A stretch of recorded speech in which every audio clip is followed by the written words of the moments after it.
myself live with a live audience, but we're back live now. And to introduce the next element, we really could not have asked a staff member who's, to do this, who has done more for the issue of workforce, both maintenance technicians and pilots. And earlier today, we heard from Representative Davis talk about legislation, and I really want to give credit where credit is due, no pun intended. Drew Jacoby Lemos is our Senior Director of Government Affairs, and since he joined our organization, he's really elevated our advocacy efforts.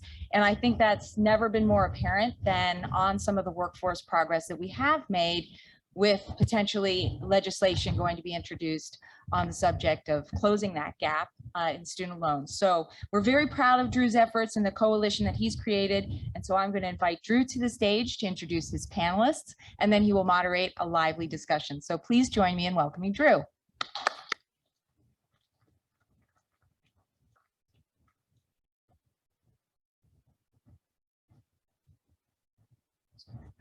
So much, Faye.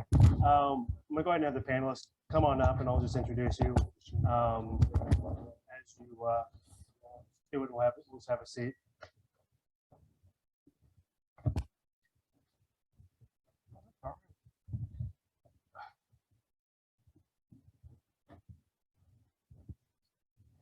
So, this is the future workforce panel, and so we're going to explore today the challenges facing the regional airline industry, what we can do to address them, and also in that process, how we can also create an industry that's more diverse and inclusive going forward. So let's see, starting at my left, we've got Christian Klein. Christian is the Executive VP and Lead Lobbyist for the Aeronautical Repair Station Association, trade association for the global aviation maintenance industry. And under his leadership, ARSA has successfully led efforts to urge Congress to create aviation technician and pilot workforce grant programs. Christian is absolutely one of my favorite people to work with in DC. He's a tremendous lobbyist and coalition partner for the cause. Next is Linda Markham. She's the president of Cape Air and former RAA board chair. She is one of only 2 female airline presidents in the United States, and she's also the current chairwoman of Women in Aviation International. So we're very, very fortunate to have her. Next is Matt Koscal with Republic Airways. Matt is a senior VP and CAO of Republic Airways. He joined in 2014, and during his time at Republic, he spearheaded the creation of Republic's Lift Academy, Leadership and Flight Training, which is an industry model not just for pilot training, but also technician training and education as well. And then we have Chris Sharp from the FAA. She's the manager of the Aviation Workforce Education Division, where she oversees the agency's efforts to introduce more students to careers in aviation and the aerospace industry, and works to ensure a diverse and robust workforce. Christine has over 20 years of experience at the FAA, with most of it concentrated in international affairs. Considering the topics that are going to be before us today, very, very lucky to have you join us. And of course, last but not least, our RAA board chair and leader, Dion Flannery, which you've all heard his bio, so hopefully he will excuse me from repeating. You don't do that again. Yeah. So, welcome. So, we just heard from the deputy administrator about FAA's efforts to, make the aerospace and aviation industries more diverse and inclusive as a pathway to tackling our workforce challenges facing the industry. And, I certainly want to dig into that a little bit, especially the points that you raised in this discussion with Faye. But I think before we get into that, it would be helpful to do some scene setting and talk about, the current state of our industry. So, starting with, Boeing's 2021 pilot and technician outlook just came out last week. The parameters of the forecast have changed a little bit, but like previous years, it shows a continued and growing need maintenance technicians and pilots. So, we were dealing with COVID. For most segments of the industry in the passenger space, workforce was very much put on, pause as we fought for our survival. But clearly, it's going to be right back on top of us, and it's already right on top of us. So, given that, and this is a question for anybody who wants to chime in, what's your perspective on the current state of our workforce challenges? It can be, 10,000 feet up, or your perspective within your own little, as a leader within your little segment. And how well do you think we're positioned to address it, given COVID's destructive element, not just for our industry, but the broader economy? Well, I'll lead off. I think it really is a bit of a tale of two cities in some regard. We are better prepared because we've got more people involved in the initiative right now. Since I joined the industry in 2014, and this from the work and Faye, the work we've been doing, it was a small voice really trying to bring attention to an issue that we knew would come to roost at some point in time, but we didn't have a collective force behind us. And the challenges that we've seen on a macro level with getting full labor engagement around the excitement of the jobs that we have to move this entire economy forward is now an industry-wide and a economic-wide issue. So I think we've got more resources at the table. We've got more attention at the table now, but we also have a deeper hole that we need to get out of, right? So, you got the good and the bad that go with it. And, now is a time for action. I think everybody collectively understands that. So, I'm optimistic, yet we've got a lot of challenges ahead. Yeah, and I would say from Cape Air's perspective, we've been working on this pilot shortage initiative for over 12 years now. So we have many initiatives that we've had in place for several years. So we had pretty good traction going on, even post-COVID. But certainly throughout COVID, we continued with our training, we continued to upgrade. So we were positioned fairly well.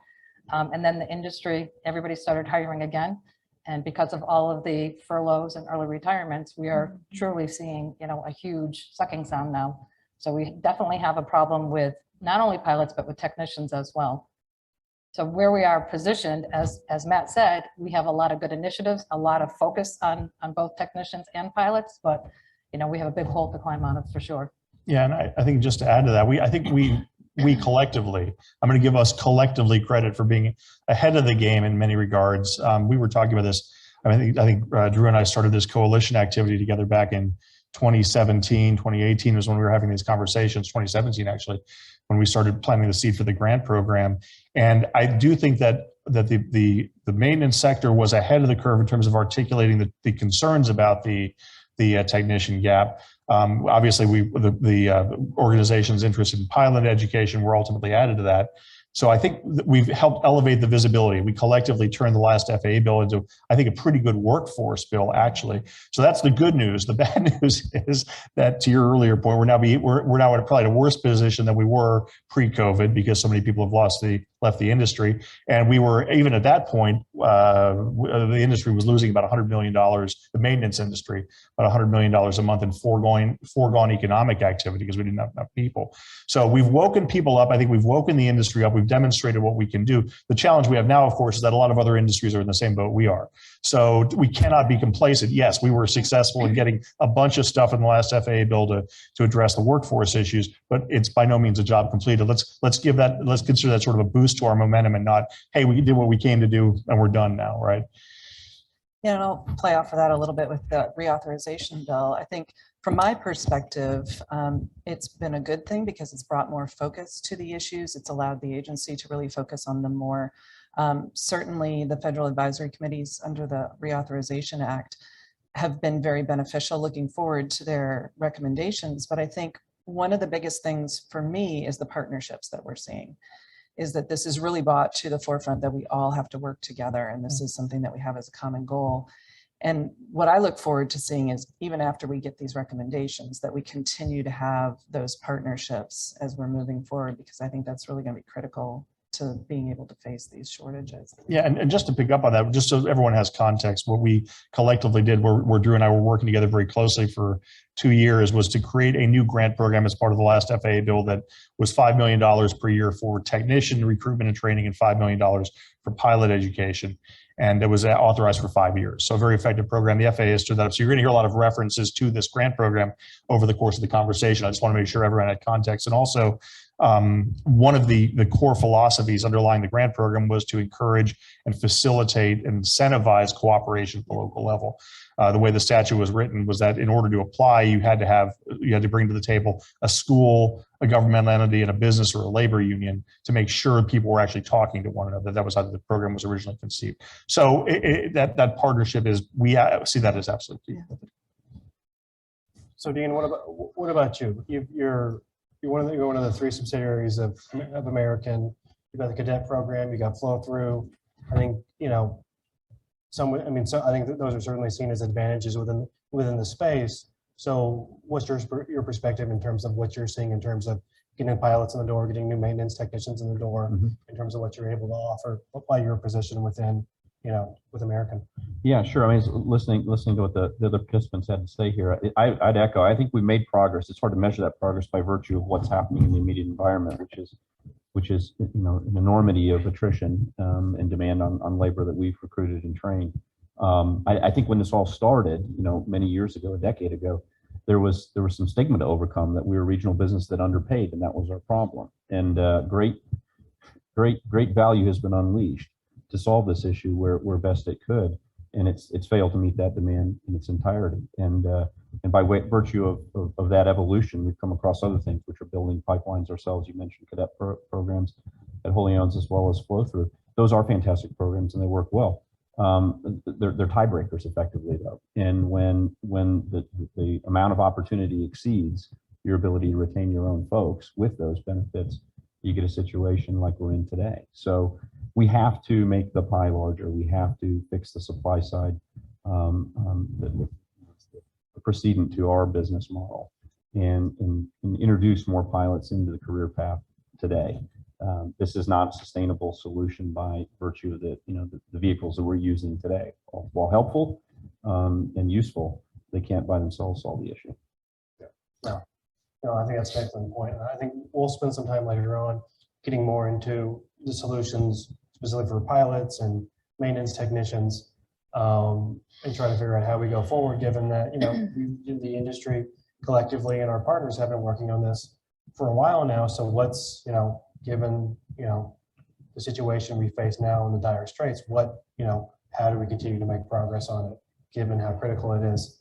But let's turn back to the conversation with the Deputy Administrator regarding FAA's efforts to create a more diverse and inclusive workforce, and to kind of step back from that pilot and maintenance technicians conversation.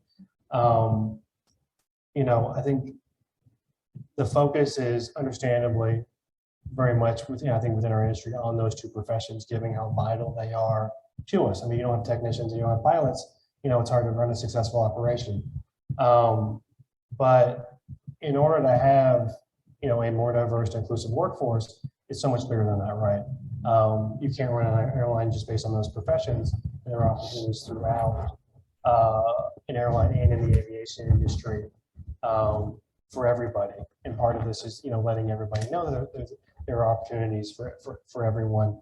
I think as we think about how we go about creating a more diverse workforce, there are 2 central things I think we can acknowledge. One, it's the right thing to do. I think the industry has stepped up, especially given the horrific events the last year and a half, national discussion around systemic racism, that there is more work to be done. And the other part of it is it just makes business sense. I mean, it's as the census clearly illustrates, the United States is becoming a much more racially diverse, multicultural society. We went from about a third of our population identified as a person of color, just over 40% based on the last census. And that's only going to grow in the coming years. So the bottom line is if that, you want to have a robust workforce, you have to find a way to reach these populations. And it's not just an aviation imperative; it's imperative across every industry.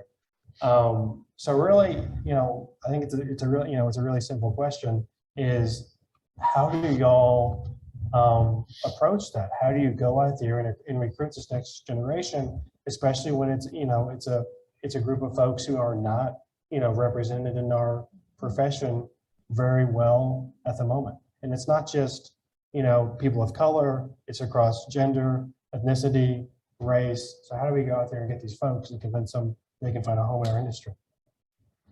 So I'll speak. I think having the platform of being the chair for women in aviation, I've been able to speak to young women at conferences and just through email exchanges. But certainly we have 13% of our pilot group that are females and 22% that are minorities.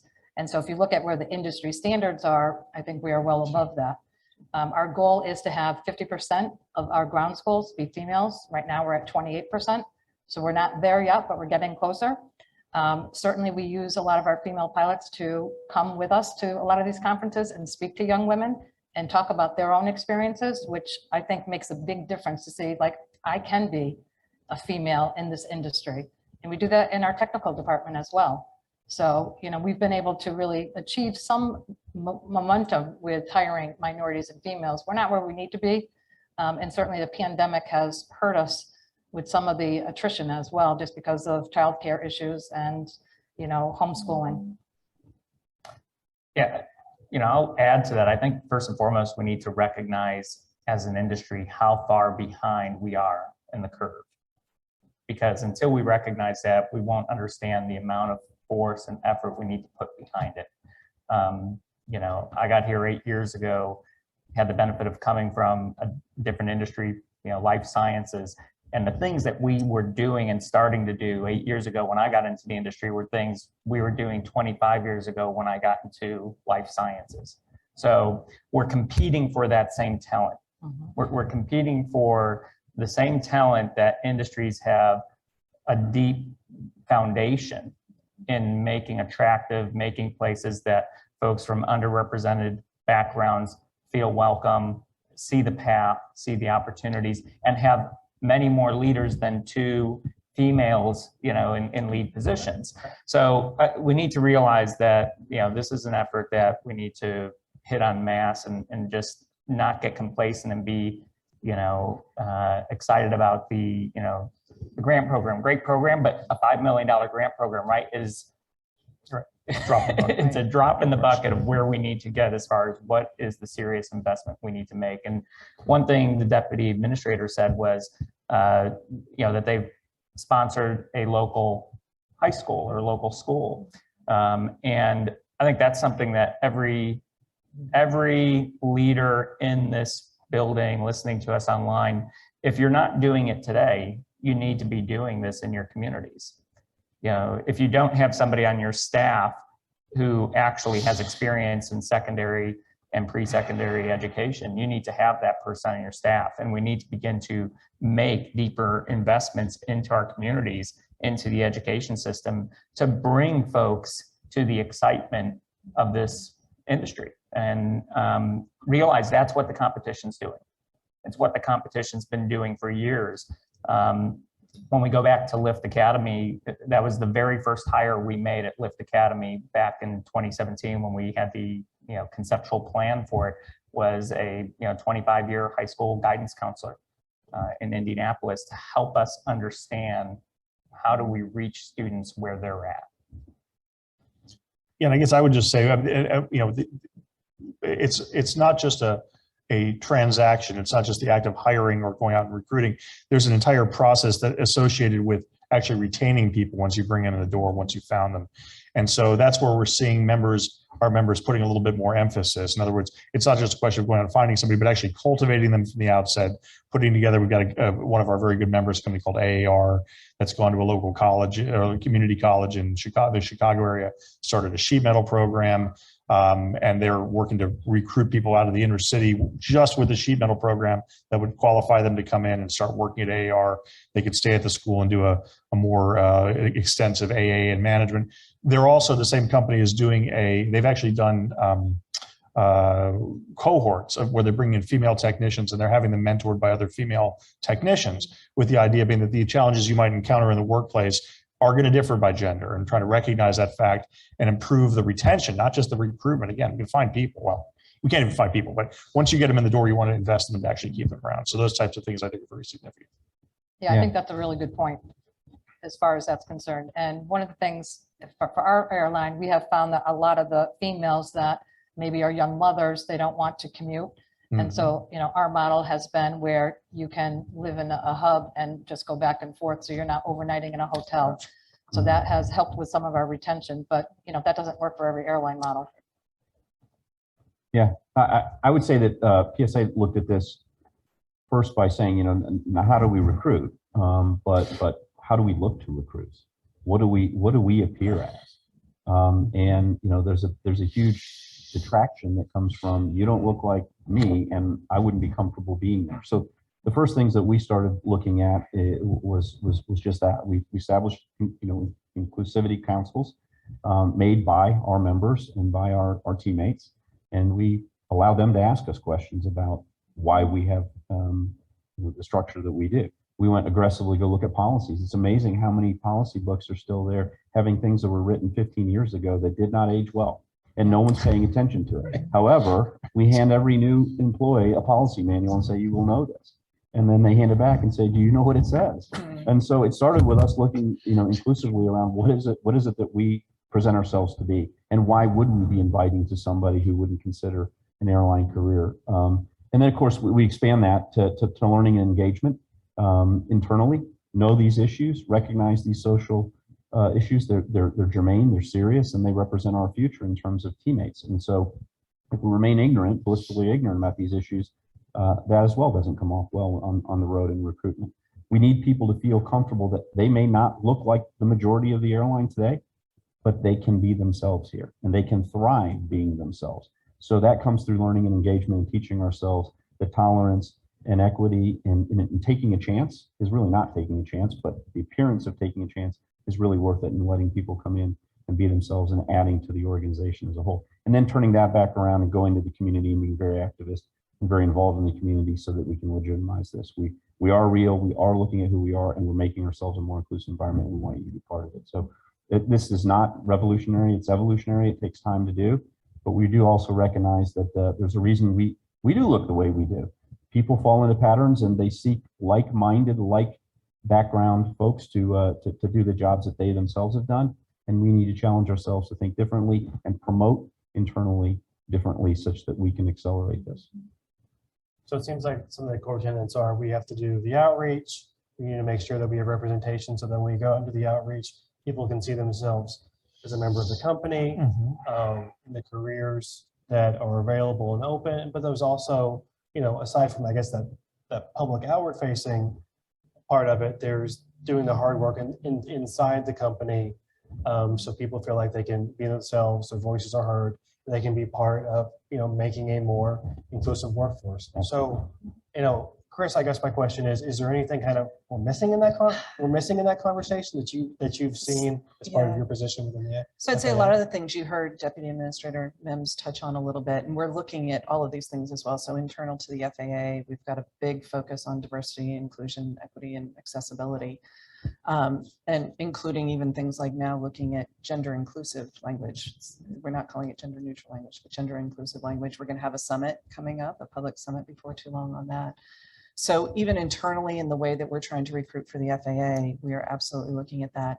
And then we've really been focusing on that early outreach and how do we, when we are reaching out to these young people, how do we do it so that you can see it, right? That whole, you got to see it to be it. And part of that comes through partnerships with organizations like WAI and OBAP and DreamSoar and others. We've actually started developing an equity assessment tool to help us when we go and we do our outreach, to help us really focus on, are we doing this in such a way that any student will be able to access this. So it's really a series of questions to help us change our mindset and ensure that we're not artificially putting up any barriers to these students so that we can in fact reach every student and introduce them. We've been working with partners like HUD, and they have these Envision centers and they have access to all the public housing. And we've been talking to them about how can we use your resources to get to students who we might not normally reach. And how can we get them so that they are able to see the possibilities and things like that. So it is a huge focus for us. I would say probably the biggest priority for us in our outreach as we move forward. One of the things I love that the administrator, what the deputy administrator said was talking about marginalized populations, and it's not marginalized in the sense of, educational ability. It's marginalized in the sense of economic opportunity, right? So in the absence of that, you have to go, you have to go out there and present the opportunities and do the outreach so that, people become aware of it, because unfortunately, their family, their parents, their community aren't in a position to introduce those things to them organically. And, it's just one of those things where if we want to get the results we want to get, we have to take it on ourselves as a stakeholder group. Yeah, interesting point though, and as we all are trying to solve this together, depending on where you're at in this process, make sure you have the right talent in-house to lead the effort. It's not necessarily who was doing your talent acquisition or workforce development initiatives in the past. The best flight ops person or the best tech ops manager who used to lead the recruitment effort may not be equipped to deliver this initiative effectively. And you need to get the right skill set and the right experience set in-house in order to make this sustainable and sincere. Great points. Yeah. It's absolutely true. So anything else to add before? The only thing I would say about early exposure is, Women in Aviation does a Girls in Aviation Day every year. And we just had the event a few weeks ago, and there were 81 events and over 8,000 girls attended them. So those events, I don't know if your airline does them or if you're an organization that does them, but those type of events that, really host young at the middle school age, those are wonderful events to get early exposure. That sounds great. So we're going to move on to our next topic, and we're going to focus back in on the pilot and technician shortage. So of course, we've touched on it already. We touched on it already a little bit, but to recap, a lot that's already been said in prior conversations. Over the next 15 years for pilots, 50% of our workforce is facing mandatory retirements, and of course, the latest figures from the Airman Certification Branch really aren't promising in any way, with estimated 2021 yields just over 3,800 new ATPs, which is 42% off 2019. And also keeping in mind that I think 2019 was about 6,700, 6,800. And if you look at industry forecasts from like CAE and Boeing before they cut it down to not include business aviation, as a group, we were looking at about 10,000 pilots per year to meet our current needs and to the growth within the industry. So we've never been exactly where we need to be. So we certainly have an uphill climb ahead of us. And then for AMTs, according to the ATAC 2019-2020 pipeline report, and this is of course prior to COVID, the industry was attracting more prospective aviation mechanics, with AMP enrollment growing in 2019 by 2%, which is an excellent thing. However, mechanics were still retiring more quickly than being replaced, and we need to surpass 2019's growth in order to meet the coming retirement wave. So just really a mountain to climb for all of us. So I think starting with our regional airline leaders here, what are your airlines specifically doing to address the pilot and the AMT shortages? Sure. So we recently came into a strategic initiative with the Lift Academy program, working closely with Matt, and I think that is going to really help address the pilot shortage for us. We have 48, we interviewed 48 of the Lift students already that will be coming to Cape Air. And really what that will do is provide a predictable flow for Cape Air. It's not so much that, you know, when the pilots leave in a trip, because we do know that Cape Air is a stepping stone for many pilots who want to get into the industry. But for us, it's about predictability. And so when the entire industry is hiring and you don't know when people are going to go and they just put in a 2 weeks notice, it's very hard to plan your schedule around that. But having this strategic initiative will really allow us to predict that flow of when pilots are going to be coming to Cape Air and when they're going to flow out. So that's one thing we're working on with pilots. As far as the technicians are concerned, we partnered with our local community college, Cape Cod Community College, and we started an A&P program with them a few years ago. And unfortunately with COVID, you know, a lot of their cohorts, they were doing remote learning. And so a lot of the students dropped out, but we've donated airplanes to them. And so we're hoping to have more of a robust program with the community college. Matt, what about you with the Lift Academy? Well, so Lift Academy, once again, we have instituted both the flight training initiative as well as the technician apprenticeship program. Both you know, provide great opportunities addressing some of the things we talked about, right? Removing the barriers to entry. One of the first ways to address the economic barrier is to actually reduce the cost of the programs up front. Then we don't need as much funding, right? So if we can reduce how much it costs for an individual to become trained and qualified, that's, you know, one of the most meaningful things we can do, so that when the resources continue to come into this this problem, they go further. So, you know, LIFT was really designed to ensure that we're taking training, you know, to underrepresented populations, making it affordable to the folks already in the Republic family, those individuals who are sitting in other disciplines. Our first class had a person from our SOC, a person from our in-flight department, who are now sitting, you know, in the right seat at Republic Airways. So it really is a focus on driving down the cost, creating a program that ensures success and a transformative career opportunity, finding the right partners, you know, Cape Air being a fantastic partner to help grow the experiential opportunity for students who matriculate out of the program, but then also forming those additional partnerships in the community at the high school level, at the, you know, grade school level, bringing aviation to those communities. Gone is the time that we can have the pride to think that folks are going to crawl out to the airport to just have the privilege and honor of, you know, being in this industry. If we truly want to compete, we've got to be innovative, get into our inner cities, get into our local communities.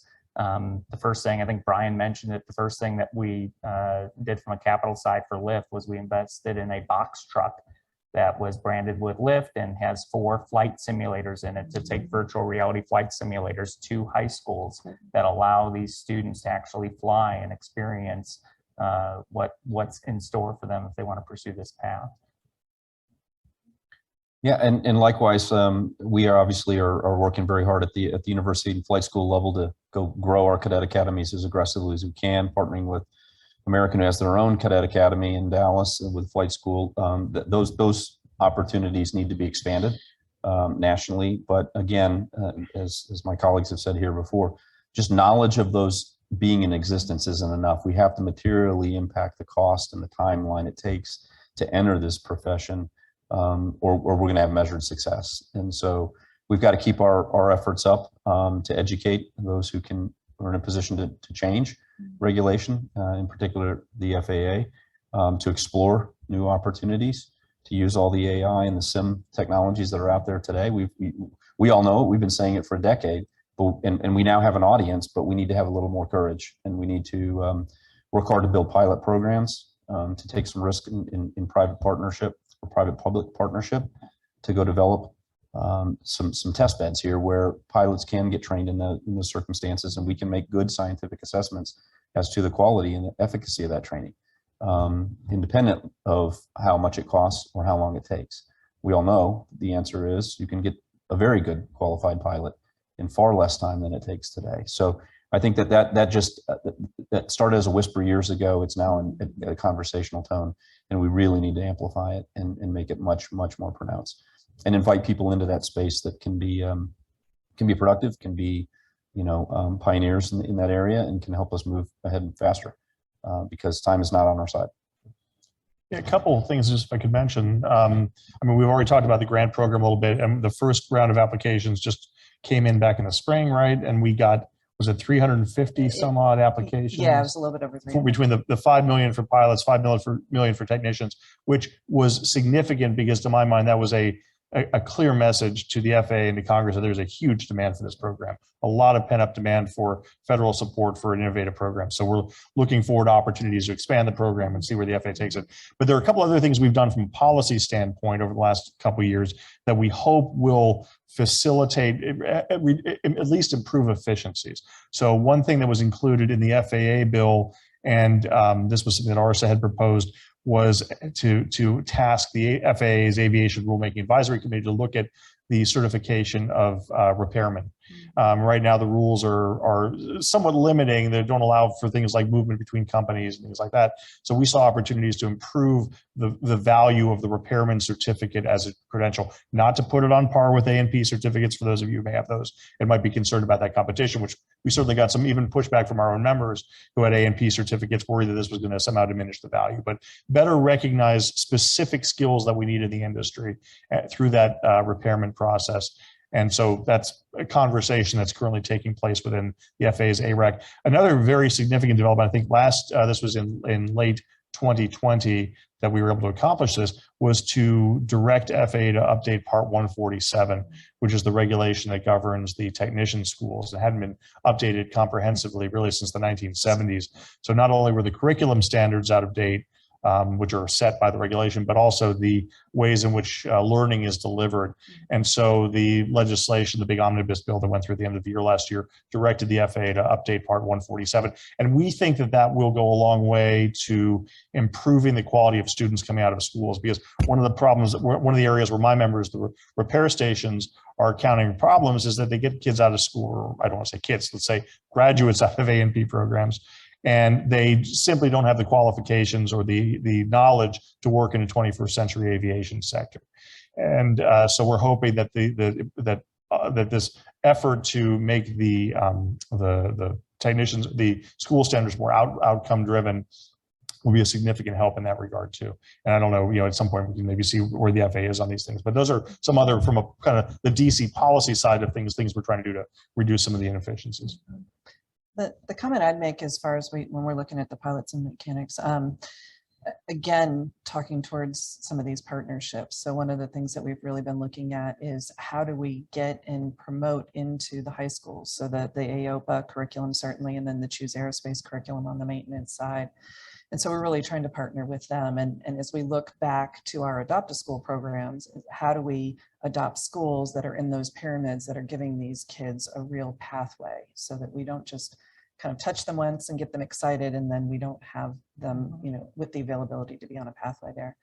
One of the other things we've looked at with the maintenance side is actually we've connected them with the Department of Labor and their Job Corps program, which is a great program that's open to, I think, 16 to 24-year-olds, but it's a free residential training program.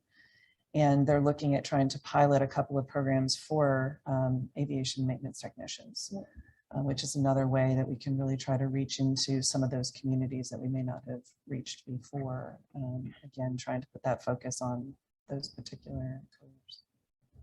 So, Matt, unless I'm mistaken, Republic has, through Left, you have a partnership with DOL for your maintenance program, right? So is that what? Yeah, Chris is both talking actually, about? maintenance and the F-Flight training program. So we have an apprentice. They're both approved DOL apprenticeship programs that allow those students to move through that program, and those were established probably about 18 to 24 months ago. So yeah, no, that's been a great partnership with DOL. I think what's the next step, and once again, if we talk about how do you address diversity, how do you address getting underrepresented populations into aviation, then it's got to be about removing, bias and barriers. And for years, this industry would have said, oh, if you don't come from the military and you don't have a 4-year degree, you're not qualified. 6,000 hours. Yeah, and that's a disservice today, right, to the tens of thousands of professionals who have demonstrated that they are exceptionally proficient and, safe at running the safest, aviation system in the world. Yet we still have some of these barriers today, that are thrown up at different points in this process. And, I just implore that, we continue in partnership to let data drive our outcomes. When I was in life sciences, safety was first and foremost to everything we did. Every project we invested in had a safety and an efficacy endpoint in that order. And our industry should be the same, safety and proficiency. But it needs to be data driven. And if we take that approach, we'll reduce the cost to entry. We'll get folks to these transformative careers more rapidly. We'll ensure that we can bring the folks that we need to the industry and make it a more sustainable, and sustainability leads to greater safety for the industry. So I want to back up to a point that Dion made in the context of training, competency, and training at the highest standard. And this goes back to RA's efforts with the last reauthorization. And the point we were trying to make is we're not seeing the quality of the training we wanted to see with pilots moving through the pipeline, right? Yep. It's one thing to get more people in the pipeline to expand it so you get a better throughput, but in that process you also have to make sure that at the end of the day the people who are in that pipeline are getting quality training that enables them to get a job at a regional airline. And RAA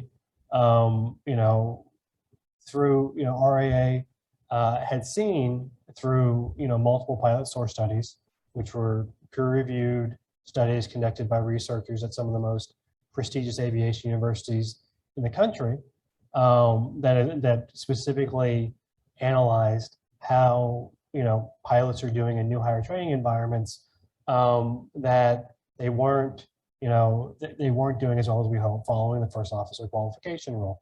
That non-completions were up, failure rates were up, a higher rate of more IOE, and thus we weren't getting the results we wanted to. I can't imagine anything more frustrating as somebody who's invested all that time and money in your training, and suddenly you're realizing, oh, that was a waste of money because I can't get a job in the industry that I want to get. So given that is the other, I feel like that's the other part of this.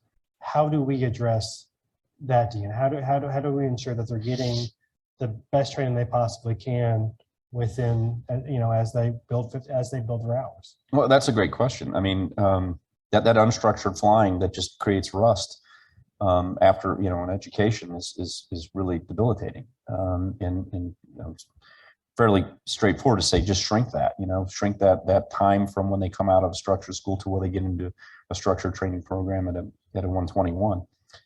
That's obviously not available to us today. And so, we've adapted our training programs over the last couple of years, intensively studying where guys are falling off the training curriculum and beefing up those areas and identifying early in the training cycle where folks are going to need some help. And, that never was the case before. It was, in the days of N&O, here's training, you're either competent or you're not, yes or no, you move forward. And so even beyond just AQP, we've had to take a fair amount of additional measure to make certain that we understand where the weaknesses might be, changing the way we pair students as they move through the training curriculum. Just those are tactical though, right? I mean, that is really just effectively responding to the fact that the candidate that we get today might not be in the same condition or have the same level of immediate aptitude as they did 10 years ago when they came straight out of a flight school or a university. So again, I don't know that I have the answer on how we go fix that problem without just removing the problem, quite frankly, and let us get to pilots earlier in their aviation development and be happy to engage in a discussion that says, what's the ask of us, the provider of that training service in 121? Be happy to go talk about what the incremental service or training standards need to look like, and what tools we have to bring to that, to make that everybody feel good about that. But that's exactly where it needs to go. I don't want to see more effort being spent and more time and money being spent in that 1,500-hour journey. Let's just spend it, and when folks can get to the 121. That's a great point that, you know, as time's gone by, we lose sight of. When I joined the industry, we were at a 2% failure rate. And today we're 4+ times that. And that's like the standard. And there's no worse advertisement for our industry than a student that fails out of training because the systems failed them in their development and has wasted their investment. Because then they go tell a bunch of other folks not to do it. So, you know, we need to address that on the front end. We need to ensure that we reduce training failures. You know, failures should happen early in the, you know, training process before they get to the 121 environment or the 135 environment. You know, that's one of the missions we, you know, have at our lift is, you know, we want folks to fail out in private. You know, that we should be taking them through that process. And that's why LIFT is a 141 school, but it trains to our 121 standard so that we can assess, you know, not can they be a pilot, but can they be a commercial pilot? Because those are two different standards. So we are very short on time. I think we're going to continue this conversation for at least 15 more minutes. But before we transition to the last question, I think one thing is we'll continue to have this discussion tomorrow as part of a presentation from the Air Force, and they're going to talk about the tools they're using in the Air Force, but of course they have more flexibility for their pilot training and how they're adapting and using modern technology to improve the training of the pilots and get them to the pipeline more quickly, because of course the Air Force and the armed forces broadly, they are facing a pilot shortage as well, right? So that's a conversation I think we should all, listen closely to tomorrow. And so, last question for the group. We've covered a lot of ground in the last, in the last hour, and I think it would benefit all of us to give some clear takeaways. So, from each of you, what are 1 or 2 actions that we need to take in part or in whole to make, progress on the challenges that we talked about today? So, Christian? Yeah, I think the one thing is that everybody can do something, right? So that I mentioned earlier, some of these programs that some of our bigger members like AAR or HACO Americas are taking on. That's, it doesn't have to be that you have to go and create a whole new program with a local community college. It could be as simple as calling up a guidance counselor at a local high school or, a local community college and saying, hey, I'm out here, I'm interested. We want to be part of the local conversation about growing the technical workforce in all its forms. So I think that is important, is to realize that everybody can do something. I mean, we have 200,000 people working in the aviation maintenance industry. I'm just always thinking, like, if each one told one friend that there were opportunities, we could, so that's one thing. The other thing is, as we discussed at length earlier, focus on retention, not just recruitment. And what are we doing to keep people in the industry once we get them and keep them within the companies, and, the cultural changes that come with generational differences and all the other things we need to attend to. Yeah, and I would and say, support RA. yeah, there you go. Because RA does really good advocacy, and I need these guys as partners as we do all this stuff together. So that's 3. I'd say reducing the barriers to entry, particularly on the financial end. I think that is something we all can work on as well.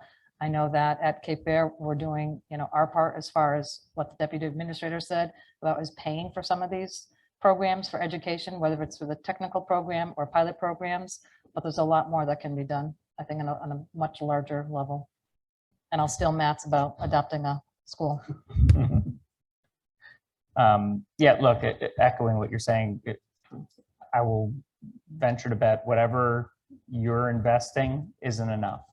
We need to increase our investments as leaders in aviation to solve the problem. So, find good partners in your communities, find good partners within the industry. It needs to be, Chip made a reference early on about ESG and having a dossier on your ESG initiatives as a company.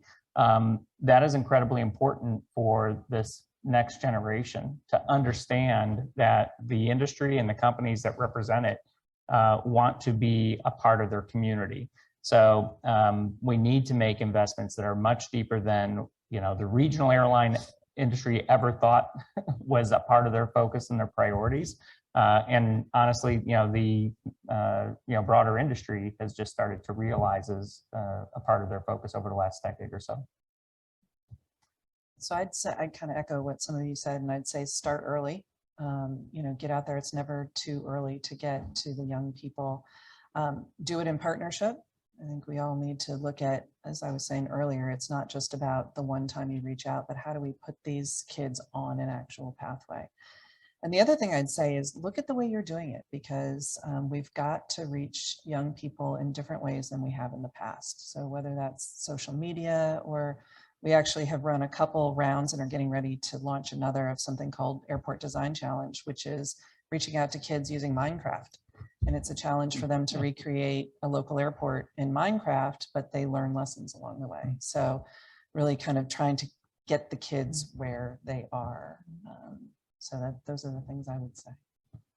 Yeah, I'd actually echo Linda's statement here. Let's break the barrier, the financial barrier first, and let's get federal money involved, and let's see how they feel about that money being spent the way it's going to get spent. And let that broker more discussions around how we can make a better return on that investment and that loan. Not only getting people into the industry, but doing it, finding a more effective means to do it, so that money goes further and gets more. Yeah, and I think on that point, we are only at that point now where we can have these conversations with policymakers and really amongst a broader stakeholder community and buy-in, because the industry and other stakeholders have already done so much. They demonstrated that the flow-throughs, the outreach, the scholarships, the higher pay, we've done what we can do, and frankly, there are systemic barriers that prevent us from, you know, getting the results we want to get. And that's really a credit to, you know, the actions over the, you know, that we've all done over the last, frankly, you know, decade or so. So progress has been made. It's just hopefully we can make some more progress in the limited amount of time we have. So with that, that's it for us. Let's give a round of applause for our great panel.